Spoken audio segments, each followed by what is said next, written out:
सामने की तरफ ये चारों कंट्रोल से कंट्रोल होने वाला ये एयर ब्रेक्स वाला इंडो फार्म की सब ब्रांड इंडो पावर का 14 टन का हाइड्रा आज हम लोग देखने वाले हैं।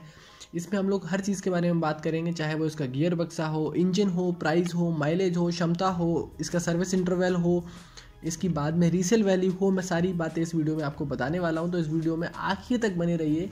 और सबसे पहले हम देखते हैं कि इसकी जो चाबी है वो किस प्रकार की है। तो चाबी जो है वो इंडो फार्म के जो ट्रैक्टर आते हैं उसी की तरह इस इंडो पावर हाइड्रा की चाबी है। बहुत ज़्यादा कुछ खास नहीं है इस चाबी में। इंडो फार्म की एक तरफ पैजिंग आती है, एक तरफ लोगो आता है, बाकी सारी की सारी प्लेन है। अब हम बात करते हैं केबिन के अंदर से कि इंडो फार्म जो है वो कैसा है। तो ये चारों जो लेवर लगे हुए हैं, तो पहला वाला जो लेवर है वो स्टीयरिंग के लिए काम आता है, दूसरा वाला बूम को ऊपर नीचे करने के काम आता है, तीसरा वाला जो लेवर है वो बूम को कम ज़्यादा छोटा बड़ा करने के काम आता है, और आखिरी वाला जो लेवर है वो हॉइस्ट या फिर केबल को ऊपर नीचे करने के काम आता है, जिससे हम हुक को जो है ऊपर नीचे कर पाते हैं। तो ये चारों लेवर्स का यही काम है, और हाइड्रा में इन चारों चीज़ों से सारा का सारा कंट्रोल हो जाता है। उसके अलावा सामने की तरफ डैशबोर्ड पे हमें मिलता है ये एयर ब्रेक के लिए पार्किंग ब्रेक।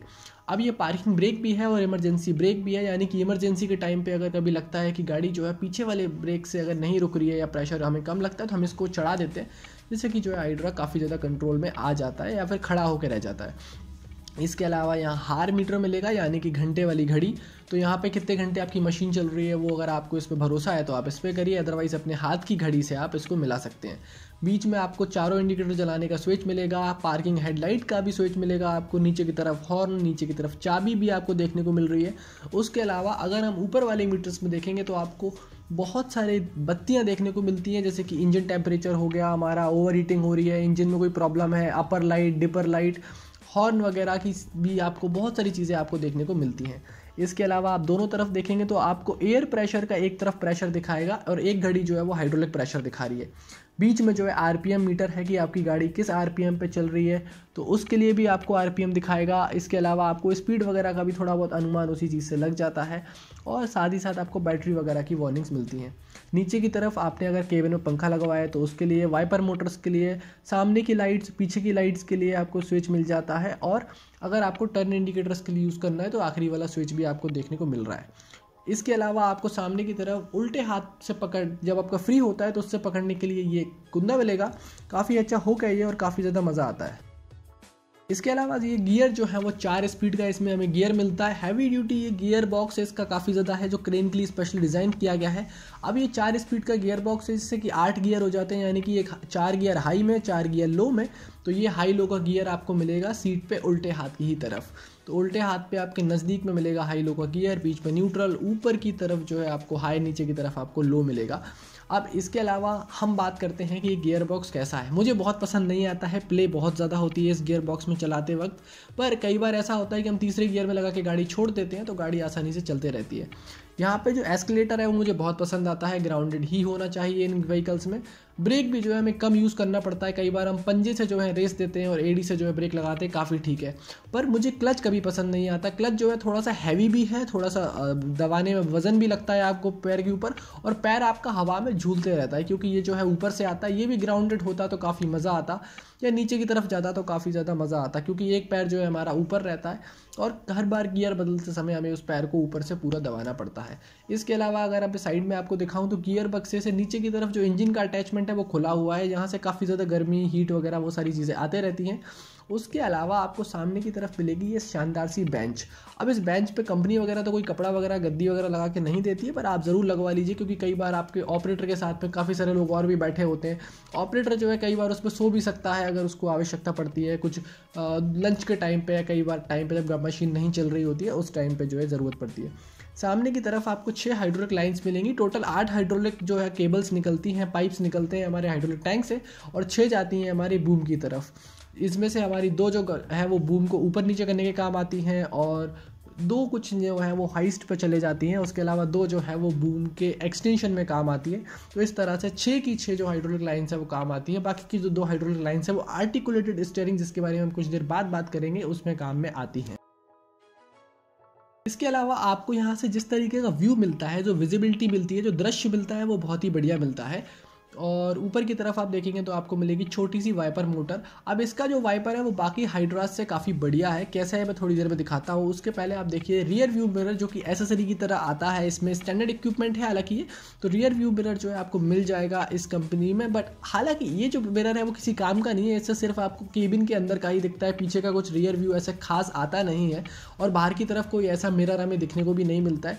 बाहर की तरफ एक मिरर जो है आप एक्सटर्नली इंस्टॉल करवा सकते हैं इसमें, अगर आपकी ज़रूरत है तो। मुझे ऑपरेटर की जगह बहुत ज़्यादा ज़रूरत उस चीज़ की पड़ती है। अब बात करते हैं ऑपरेटर की शान या फिर ऑपरेटर की गद्दी सीट की। सीट जो है किसी ट्रैक्टर से उठा के इन्होंने डायरेक्ट डाल दी है ताकि इन हाउस इक्विपमेंट्स जो है ज़्यादा डले। और सीट जो है काफ़ी बढ़िया है, कंफर्टेबल है। ट्रैक्टर पे जिस तरीके से दचके लगते हैं अगर इस पर भी लगते रहे तो ऑपरेटर जो है कहीं ना कहीं स्प्रिंग की मदद से झूलते रहता है और बहुत ज़्यादा प्रॉब्लम नहीं है। हालांकि इस रैगजीन को बदलवा के आप इसको थोड़ा सा इस पर कपड़े या फैब्रिक लगवा ले तो उससे काफ़ी बेहतर होगा। फैब्रिक जो है बेहतर होता है मेरे हिसाब से, पसीना वगैरह सोखने के काम आता है। अब हम बात करते हैं टायर्स के बारे में। तो टायर्स जो है आपको इसमें मिलेंगे पीछे की तरफ एक्स्ट्रा हैवी ड्यूटी 14-25 के 20 प्लाई रेटिंग वाले बिरला के टायर्स हैं। अब 14-25 का टायर बहुत बड़ा टायर हो जाता है, काफ़ी हैवी ड्यूटी टायर हो जाता है, पर बिरला कंपनी मुझे समझ में नहीं आती है। और फ्रंट टायर्स की अगर मैं बात करूँगा तो 11-20 के हमें फ्रंट में टायर्स मिलते हैं, दोनों के दोनों, यानी कि आगे की तरफ 4 टायर मिलते हैं, जोड़ा मिलता है हमें दो टायर्स का। और इनमें जो है एयर ब्रेक्स काम करते हैं, पीछे वाले में जो है वो ड्रम ब्रेक्स काम करते हैं। हालांकि पीछे के ड्रम ब्रेक्स भी न्यूमैटिक यानी कि एयर ऑपरेटेड हैं। अब आगे की तरफ मैंने आपको बताया कि हमें 11-20 का टायर मिलता है और ये भी बिरला के टायर्स है। अब बिरला के टायर्स का मेरे पास कोई फीडबैक मौजूद नहीं है कि ये टायर अच्छे हैं, बुरे हैं या फिर क्रेन एप्लीकेशंस के लिए स्पेशली बनाए गए हैं। और ये जो टायर है वो 16 प्लाई रेटिंग के आसपास के आते हैं, 12 प्लाई रेटिंग के भी हो सकते हैं, आप एक बार चेक कर लीजिए। हालांकि अब प्लाई रेटिंग जो है उस तरीके से टायरों में आती नहीं है जिस तरीके से पहले काम करती थी, परत पे परत चढ़ाने का काम करते थे। और ओनर ने जो है अपनी शौक के लिए शायद यहाँ पे अलॉय व्हील्स की तरह दिखने वाली कुछ प्लेट्स लगवाई हुई हैं।